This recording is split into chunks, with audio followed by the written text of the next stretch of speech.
Hi, everybody. A joy to be here and share my story. My name is Sandy Duarte. I am a newly, I just survived cancer. How else do I say it? Stage 4 non-Hodgkin's lymphoma, 2024. And here I am talking to you.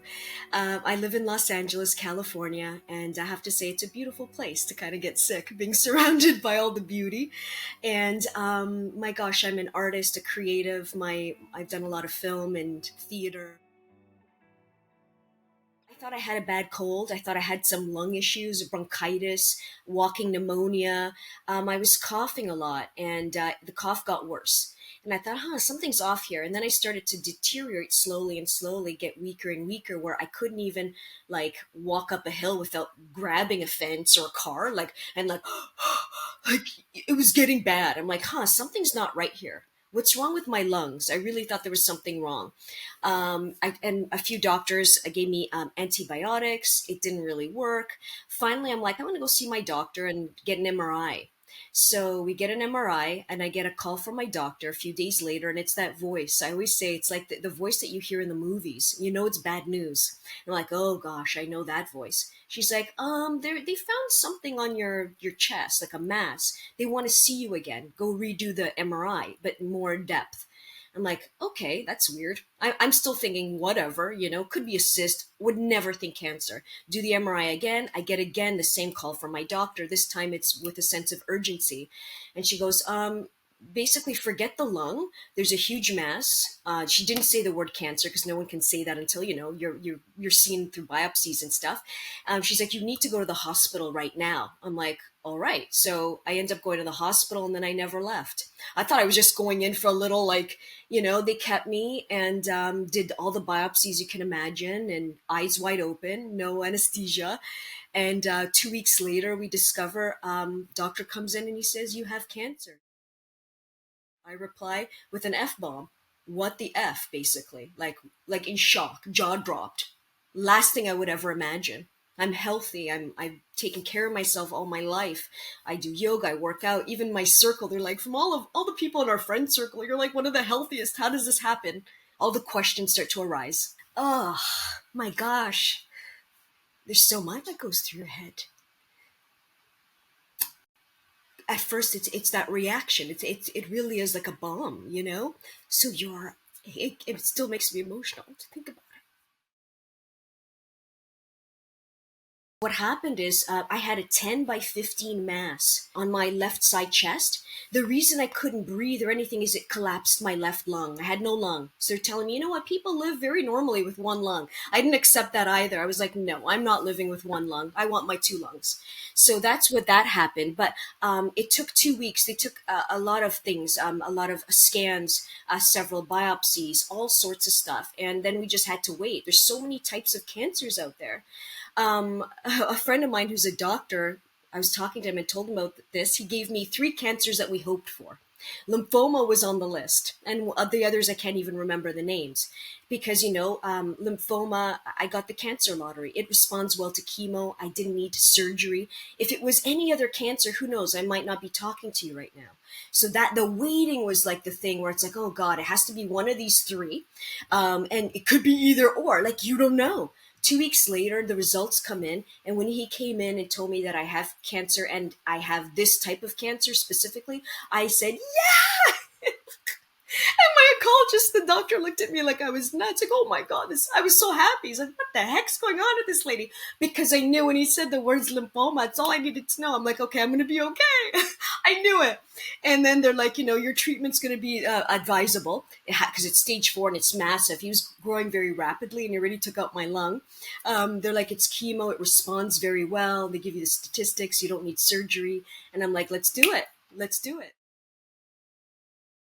As soon as I got my diagnosis, we did chemotherapy. Chemotherapy was the option on the table, very advisable. My cancers, for me, and again, I'm going to preface this by saying it's incredible how every cancer story is very unique. We might have the same cancer, but it's just different. Everybody is different. Everything is different. But anyway, they highly advised chemotherapy because it responds very well, my cancer. And we got on that very quickly. The regimen was A long 5 days, 5 nights, nonstop chemotherapy. Day in, day out, all night, all day. The bags just kept flowing. I call it my my beautiful potions that were coming in. Um, and then after the 5 days and nights, I would go home for 2 weeks for recovery, and that was 6 long rounds of that. So one like about a week in hospital, 2 weeks home, a week, then come back. So you're constantly rebuilding to build. You're constantly being born to die again, in a way, in the sense, you're living to die, you're dying to live. It's this strange poetry that is chemotherapy. And so that was my regimen. And of course, the medications in between and all that. Um, it's not easy. I think a lot of it was a mental battle more than a physical battle, because every round takes you down more and more, and you have to have the patience and the mental grit to sort of survive what's happening to your body and stick with it. But it does take you down. Every round was like taking me down. I could see my weight coming down. I can see it was more challenging to walk.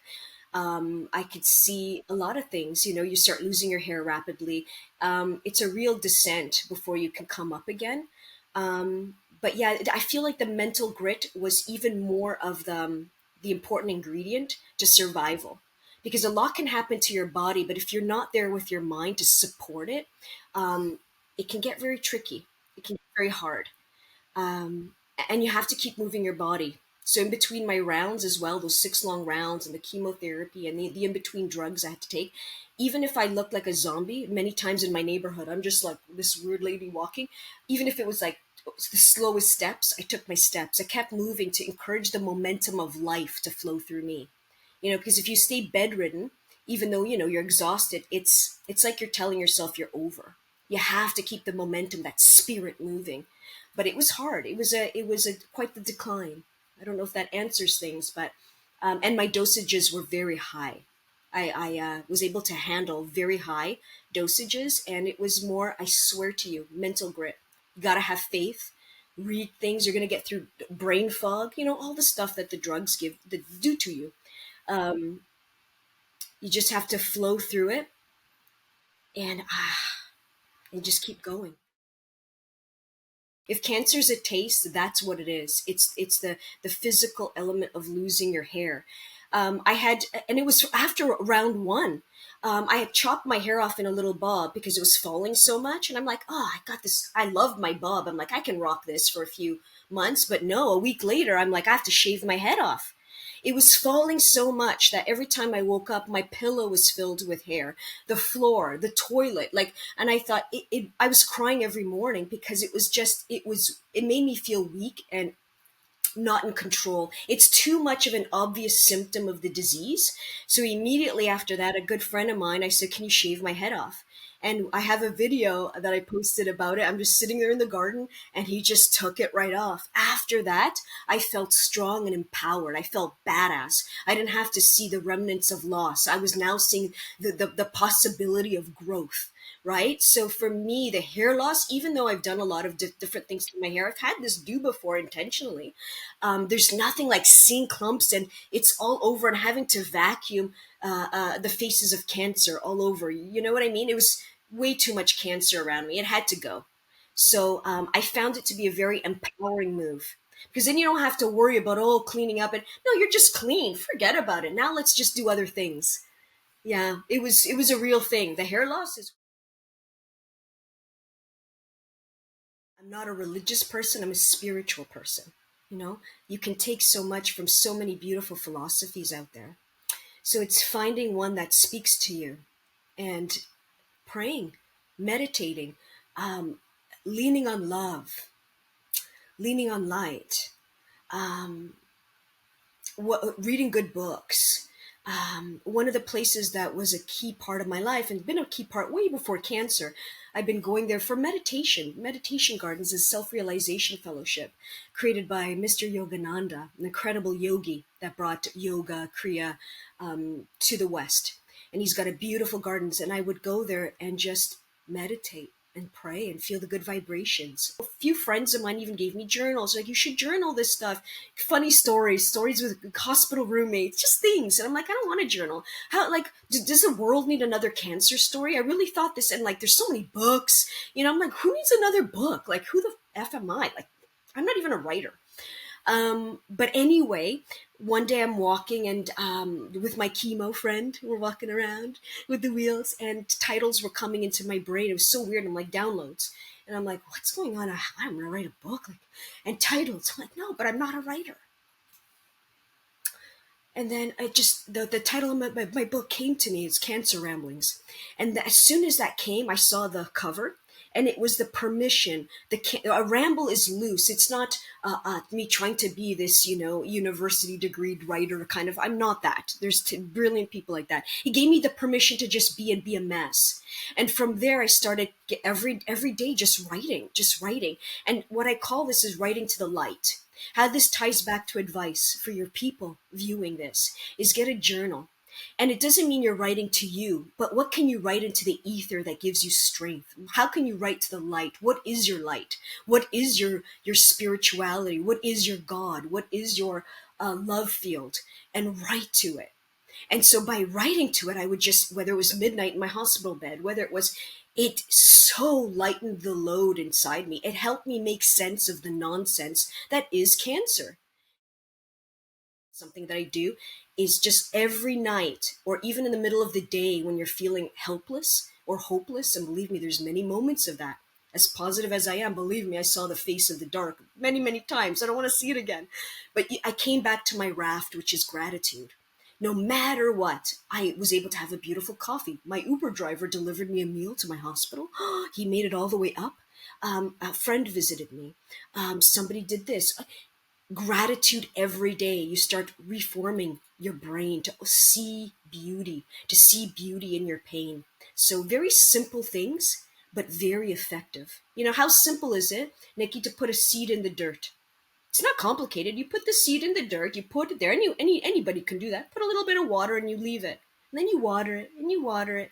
Simple. It's the simple things that create mastery. And then when you master that, you master yourself. So very simple. Faith, writing, gratitude. Very important. I'm trying to remember my PET scan, but the first one, because I did two for confirmation. My doctors are really good. I felt like literally I had like a bag of bricks and someone went boop, and I was like, you know, it felt amazing. And I got to tell you, my sister, she's in the medical field, so she's really good at reading reports. So she told me before my doctor even told me, because the reports come in here in LA. I don't know if you guys have it, but or part of LA County, we have this app, a portal that all the stuff goes in there. We can see everything. So it came in, and I saw it, and I can't read this. It's like Chinese to me. I sent it to my sister. She called me and she read every little thing on that PET scan. Organs clean and healthy. This, everything clear. Felt amazing. Just amazing. Yeah, it's you know what? It's your second chance at life. We're all living to die. We all have the same trajectory, but it's that I have a bit more borrowed time. You know, and it's a joy. It feels amazing. And now I look back, I got to tell you, these are happy tears. Now I look back and I'm like, what happened in 2024? What? I survived cancer. Another thing I will say too is very rarely did I use that I have cancer.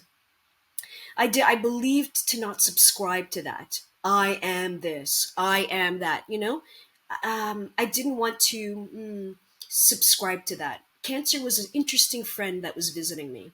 Taught me a lot. I'm grateful to my cancer. I really am. One piece of advice. To see yourself at the end. What is your flashcard? I write about it, but I swear to you, I wrote about it because it was a flashcard that was in my brain.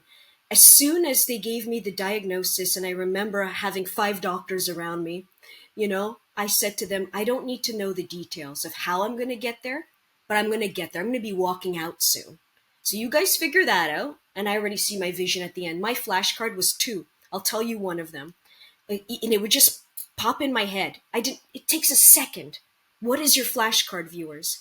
My flashcard was me, side profile, running on the beach, and my hair a bob, flowing in the wind. I kept seeing that in my mind. So see the end.